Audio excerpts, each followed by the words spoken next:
Adesso un altro ospite che ci ha raggiunto in studio, parlo di Raffaele Padrone, rappresentante sindacale della FSP Polizia di Stato. Buonasera Padrone, ben trovato. Buonasera a lei, buonasera ai telespettatori. Allora, con lei vorrei approfondire una questione che è arrivata al mio orecchio in questi giorni. Parliamo di aggregazioni degli uomini della Polizia di Stato. Di cosa si tratta? Ma innanzitutto diciamo che quello che sta cercando di fare il governo sembra un po' l'esercito di Masaniello, no?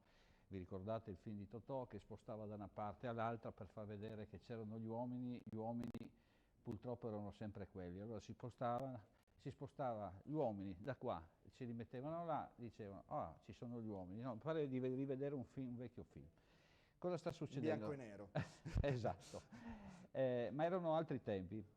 Oggi che siamo nel 2023 dovremmo essere all'avanguardia, dovremmo essere il corpo speciale dei cittadini, siamo Polizia di Stato, dove i cittadini pagano i contributi, dove i cittadini hanno bisogno di sicurezza perché, ahimè, la delinquenza è aumentata e soprattutto una delinquenza specializzata. Cosa sta succedendo? In questo periodo dell'anno, dall'inizio di giugno, è sempre stato, ed è giusto che ci sia, ci sono dei rinforzi a posti di polizia, anche lì, posti di polizia che vanno rinforzati perché prima li hanno chiusi. Altro neo, ma ne parleremo un'altra volta.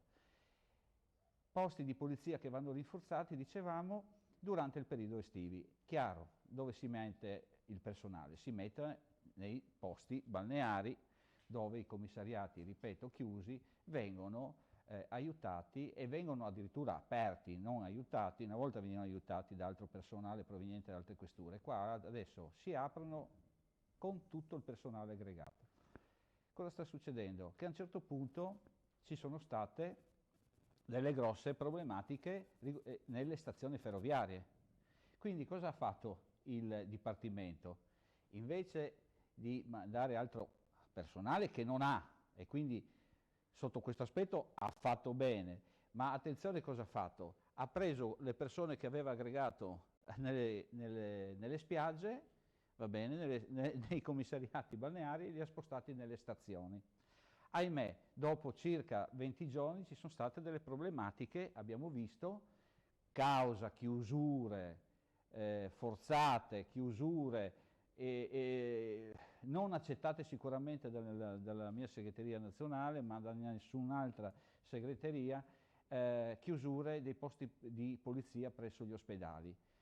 Grandi problemi all'interno degli ospedali, pronto soccorsi, ci sono delle immagini che corrono proprio da ieri, situazioni veramente gravissime, medici che vengono aggrediti. Cosa hanno fatto? Ha spostato gli uomini dalle stazioni, li hanno messi presso i posti di polizia degli ospedali. Ma la coperta è troppo corta, tiri da una parte e scopri esatto, dall'altra. questa è una situazione che non va bene a noi dell'FSP, sicuramente non va bene al personale, perché il personale è partito per andare aggregato a Jesolo, adesso si trova all'ospedale magari di San Donà e prima era alla stazione di Portogruaro. Faccio tre nomi, ma tre nomi che chiaramente non sono realtà, ma per far capire a chi sta a casa di quello che sta succedendo. Allora, o questo governo deve mettere in piedi e capire che la situazione è gravissima, e facciamo riferimento alla nostra regione, qua la nostra regione come polizia è pari a zero. Io l'ho più detto altre volte, anche alla questura di Pordenone, il personale è era veramente agli sgoccioli. Io da qua al 2025 voglio vedere cosa succederà. Quest'anno andranno via altre 25 persone, più quelle che si possono aggregare, ripeto, come tante altre volte, che hanno raggiunto il limite comunque della loro attività e chiedono di andare in pensione anticipatamente rispetto all'anzianità, quindi ai 60 anni. Ma che hanno già lavorato 35, quindi non è che ragazzi giovani. Quindi attenzione, perché non è in questa maniera che si fa sicurezza, è che soprattutto che si garantisce la sicurezza. Ripeto, devono mettersi in mente e in testa questi signori della politica che la sicurezza non si fa in questa maniera, perché non si può prendere una persona, spostarla da ufficio a ufficio perché in quel momento c'è l'urgenza lì. Non è così. Non è così, dovremmo essere in grado, adesso ovviamente preannuncio, a Venezia ci sarà a fine agosto, inizierà la mostra del cinema e come sempre si partirà e si andrà anche da Pordenone, visto che ce ne sono tanti uomini che possiamo spostare a Pordenone, si prenderà e si andrà a Venezia, così come si parte sempre da Pordenone e si va al sud perché ci sono gli sbarchi al sud. Questa è la situazione di Pordenone e nessuna sigla politica prende in mano questa situazione, tantomeno quelli del governo. È il capo della polizia, quello c'ha e quello fa, il questore quello ha e quello può fare, quindi la colpa sicuramente non è dei nostri vertici, è dei vertici della politica che tanto parlano, ripeto sempre, quando fanno i loro programmi di politici parlano di sicurezza, non hanno neanche alba di che cos'è la sicurezza.